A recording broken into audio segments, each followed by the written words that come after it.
Sir क्या लगता है आपको मालिक, आप तो इन तमाम चीज़ों को एकेडमिकली भी जानते हैं, प्रैक्टिकली तौर पर भी देखा है, पावर कॉरिडोर्स को बड़े करीब से भी आपने इन लोगों को नोट किया हुआ है।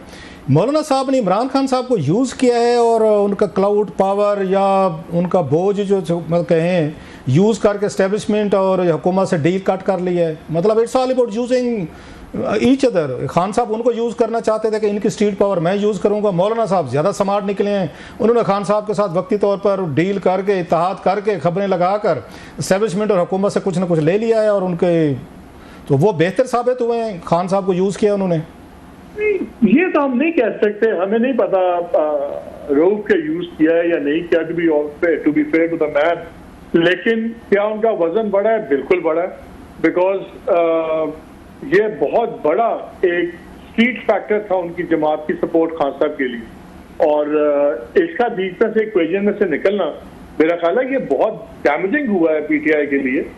और अब ये देखिए कि इसके साथ ही जो हमारा था महमूद असगरी साहब वाला इनिशिएटिव, वो भी अपनी मौत आप मर गया। वो तो आपको याद है कि उन्होंने कहा था खान साहब ने कि जी हमने तो असगरी साहब को ऑथराइज किया सिर्फ पॉलिटिकल पार्टी से बात करें और आगे बात चलाएं। और वहाँ पे सबसे ज्यादा असगरी साहब का ताल्लुक मौलाना साहब के साथ था और जरदारी साहब के साथ था। तो वो इक्वेशन भी फारिग हो गई। सो आई थिंक बहुत बड़ा नुकसान इमरान खान को हुआ है। आप समझते हैं इन चीज़ों को? There are no free lunches. Politics में तो कोई किसी का सगा नहीं होता। जैसे आपने कहा कि इवन पीपल्स पार्टी और नवाज लीग जो हैं, इनका भी आर्टिफिशियल इनका अरेंजमेंट्स हैं। ऑफ कोर्स के पॉलिटिकल पार्टीज़ के इनके एजेंडेज होते हैं, इंटरेस्ट होते हैं। तो मौलाना साहब जो हैं उनको इमरान खान साहब क्या दे सकते थे? हुकूमत कुछ दे सकती है, गवर्नर दे सकती है, कोई वजीर या वट एवर कोई डेवलपमेंट फंड दे सकती है, एस्टेब्लिशमेंट बहुत कुछ उनको दे सकती है। तो इमरान खान साहब के पास क्या था उनको देने के लिए जो उन्होंने इनके साथ अलाइंस किया? आखिर मौलाना साहब ने भी तो वो तकड़ी अपनी तोल के दोनों साइड देखी होंगी कि कहाँ पे मुझे ज़्यादा सौदा मिलने का इम्कान है। तो खान साहब के पास क्या था उनको देने के लिए? It was understandable. बल्कि वो केपीके की बात कर रहे थे दोनों। मौलाना साहब तो इल्ज़ाम ही लगा रहे थे कि केपीके में मुझे हरवा के इमरान खान साहब के बंदों को जितवाया गया है। उनके तो इंटरेस्ट थी वहाँ पे, एक उनका कन्फ्लिक्ट ऑफ इंटरेस्ट थी केपीके में। तो खान साहब वक्ती अपना फ़ायदा देख रहे थे कि चलें हुकूमत पे दबाव बढ़ेगा जी, देखें मौलाना साहब और वो हो गए, और मौलाना साहब ने दरमियान में से कट मारा और फिर ये जा और वो जा। नहीं, मेरा ख्याल है वो उनको ऑपोजिशन वाली क्रेडिबिलिटी दिलवा सकते थे, जो हमेशा इलेक्शन में आपको फायदा तो देती है कि ठीक है जी प्रिंसिपल स्टांस लिया है, सब कुछ लिया है, वरना जंग तो उनकी बैटल ग्राउंड तो केपी में है। और वो बिल्कुल आपके पास सही कहा है कि उन्हीं की सीट उनके पास गई है। लेकिन मुझे आप एक बात बताइए कि अगर वो आज ऑपोजिशन में ना हो तो मौलाना साहब के पास अपने लोगों के पास बेचने के लिए क्या है? पावर में पीटीआई है, वो कहेंगे अगर ऑपोजिशन में नहीं है तो क्या उनकी स्ट्रेंथ क्या बनेगी? मेरा ख्याल है मौलाना साहब का ख्याल ये होगा कि वो उनका जो वेट वो ऐड कर रहे हैं पीटीआई के लिए, बिल्कुल उसका एक रिकग्नाइज करना चाहिए, एस्टेब्लिशमेंट को रिकग्नाइज करना चाहिए, गवर्नमेंट को, और हिस्सा बजट जुस्सा उनको मिलना चाहिए। आपका क्या ख्याल है मौलाना साहब ने? मालिक सॉरी मैं इंटरप्ट कर रहा हूँ, आपका क्या ख्याल है? मौलाना साहब ने हिस्सा बकदरे ये जुस्सा लिए बगैर ही इतने बड़े अलायंस से वॉकआउट कर गए। आप ये मौलाना साहब को मेरा अंडर एस्टिमेट कर रहे हैं भैया? नहीं, मैं ये नहीं कह रहा कि वो वॉकआउट कर गए हैं। मेरा ख्याल है उन्होंने एक टैक्टिकल स्ट्रैटेजी की है, चेंज किया है, स्ट्रैटेजी शिफ्ट किया है। पहले उनका ख्याल था कि उनको इमरान खान के साथ चलने में ज्यादा फायदा है और वो एक बेहतर डील का हिस्सा होंगे। शायद उनको अब ये यकीन हो गया हो कि इमरान खान के साथ आने वाले कुछ माह के अंदर किसी किस्म की डील नहीं होगी और बातें कहीं से कहीं भी जा सकती हैं। खासतौर पर जनरल फैज हमीद की गिरफ्तारी के बाद रऊफ पॉलिटिकल इक्वेशन बहुत चेंज हो गई, बहुत ज्यादा चीजें चेंज हो गई। सडनली जो May 9 का केस था, जिसको हम सारे समझते थे कि यार ये बनेगा भी तो बिल्कुल फजूल बनेगा, बड़ी जल्दी स्ट्राइक डाउन हो जाएगा, वो बहरहाल एक खतरनाक केस बन गया है जो कल तक बिल्कुल पॉसिबिलिटी नहीं लग रही थी खान साहब की मिलिट्री कोर्ट में ट्रायल की। वो एक सडनली एक सीरियस पॉसिबिलिटी भी खतरा नजर आना शुरू हो रहा है। तो मेरा ख्याल है बहुत से गोल पोस्ट मूव हुए हैं। अच्छा मालिक ये बताइएगा, ये आप बड़े वेल कनेक्टेड जर्नलिस्ट हैं इस्लामाबाद में, मुझे ज़ाती तौर पर पता है, वैसे ही आपको सारे आपके लिंक्स आपकी खबरों से सारे लोग जानते हैं, कैसे आपने कई एक्सक्लूसिव स्टोरीज भी दी हैं। आपके मुझे याद पड़ता है साकिब निसार साहब जो थे सिटिंग चीफ जस्टिस थे, वो बहुत कम मेरा ख्याल जनरल ये सहाफ़ी थे जिनसे बरह रास्त राब्ते में रहते थे, डायरेक्ट टेलीफोन कॉल कर लेते थे। मतलब आप उनमें से एक थे, बल्कि शायद एक ही होंगे जिनके साथ बड़ा उनका अच्छा ताल्लुक़ था, गपशप थी, बातचीत हो जाती थी। आप कैसे देख रहे हैं साकिब निसार साहब को? अब वापस आ रहे हैं 5 सितंबर को, तो उनके बारे में भी ये बातें होना शुरू हो गई हैं, शायद वापसी पे उनको भी गिरफ्तार किया जा सकता है जनरल फैज़ के हवाले से, कुछ उनकी भी कोऑर्डिनेशन 9 मई के हवाले से, उन्होंने भी काउंसलिंग कहीं ना कोई राब्ते को इस तरह की बातें की हैं। आप उनका फ्यूचर कैसे देख रहे हैं कि फ़ौज अगर अपने DGISI को पकड़ सकती है तो फिर तो किसी पे भी हाथ डाला जा सकता है सर? मुझे टू बी ऑनेस्ट, मुझे उनका कोई इतना डायरेक्ट लिंकेज या ऐसा खतरा नजर नहीं आ रहा कि उनको किसी बात पे परेशान हो। देखिए, जनरल फैज़ के ऊपर जितने हमने बयानात भी सुने डिफेंस मिनिस्टर साहब के, ख्वाजा आसिफ के, बाकी लोगों के, वो टैक्टिकल बयानात दे रहे हैं कि देखिए उस दिन इतनी 70 जगहों पे आइडेंटिफाई करके हुआ, सब कुछ हुआ, तो वो तो एक आर्मी माइंड बता सकता है जो स्ट्रेटजिस्ट हो। फिर ये बातें ज़राए आजकल हर चीज़ ज़राए से चलती है, फिर ये चलना शुरू हो गया कि जी उनका बहुत ज़्यादा ताल्लुक था हाउस होल्ड के अंदर और खान साहब की अहलिया के साथ उनका कांटेक्ट थे, तो वो इसलिए वो इन्फ्लुएंस उनका बहुत ज़्यादा था। ये सारी चीज़ें एक दूसरे रुख में जा रही हैं। वो तो जो चीफ जस्टिस साहब थे वो तो अभी इसी हद तक आप कह सकते हैं कि जिन्होंने फैसले इन्फ्लुएंस किए होंगे, उन्होंने रिलीफ दी होंगी या दूसरे को रगड़ दिया।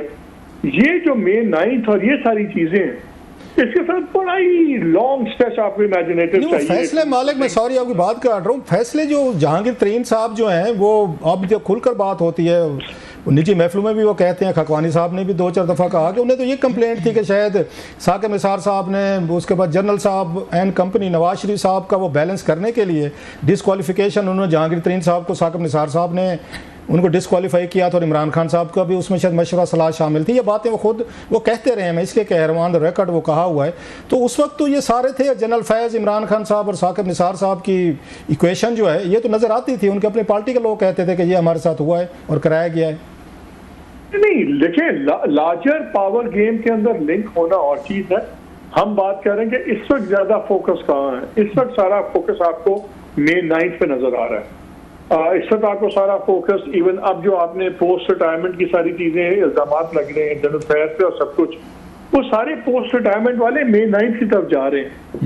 मैं वही कह रहा हूँ ना, पहले शायद May 9th बहुत ज्यादा मुश्किल होता इमरान खान को उसमें जीतना, लेकिन अब अगर फैज़ हमीद साहब कोई कोऑपरेट करते हैं या कोई कोऑपरेट करते हैं और अपनी जान बचाने के लिए 4 चीजें मान जाते हैं, सच्ची या झूठी, तो बहुत ज्यादा प्रॉब्लम खड़ा हो सकता है इमरान खान के लिए।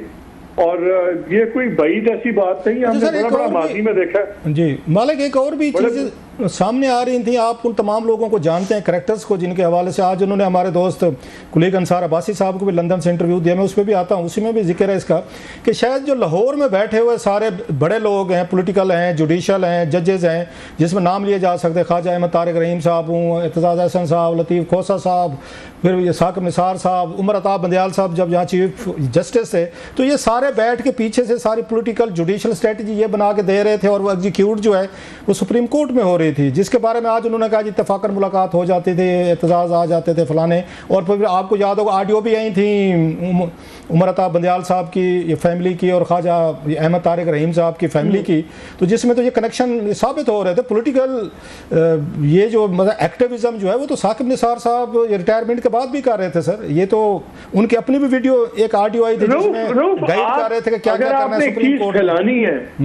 आप किसी भी मसले को जितना मर्जी फैला लें, वो तो आप फिर बहुत लेवल से आप जा सकते हैं। इशू ये नहीं है, इशू ये है कि क्या इस वक्त गवर्नमेंट रियासत मामले को लपेटना चाह रही है या फैलाना चाह रही है। मेरा ख्याल है उनका फोकस लपेटने का है। उनका फोकस है टू इंश्योर के फॉर एग्जांपल इमरान खान 2 साल के लिए कम अज कम साइड पे हो, चाहे पाबंदे सिलासल हो, जो भी हो, एक्टिव पॉलिटिक्स नॉर्मल तरीके से ना कर सकें। तो वो अगर ज्यादा फैलाएंगे उतना ही मुश्किल होता जाएगा।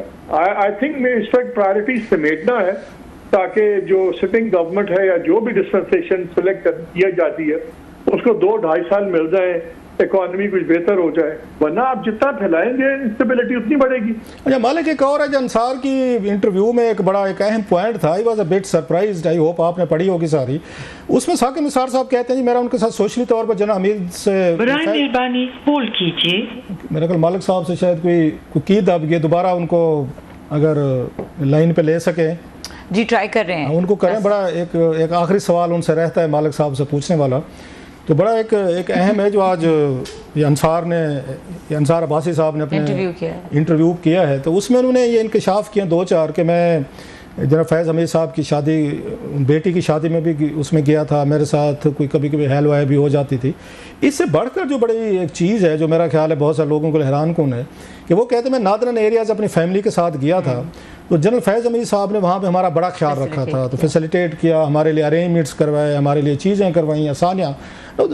It again raises very huge questions कि चीफ जस्टिस ऑफ पाकिस्तान अगर वो विजिट कर रहे हैं वहाँ पे नादरन एरियाज़ में, फैमिली उनकी विजिट कर रही है, तो वो उस वक्त के DGISI को कह रहे हैं, या अगर वो पेशावर में कोर कमांडर थे, लेकिन वो तो बाद में थे, उस वक्त DGISI थे जब ये वहाँ पे चीफ जस्टिस थे। मालिक साहब जी, अब सारी लाइन कट गई थी सर, एक सवाल था सर आपसे जी। मालिक साहब आप साथ हैं हमारे?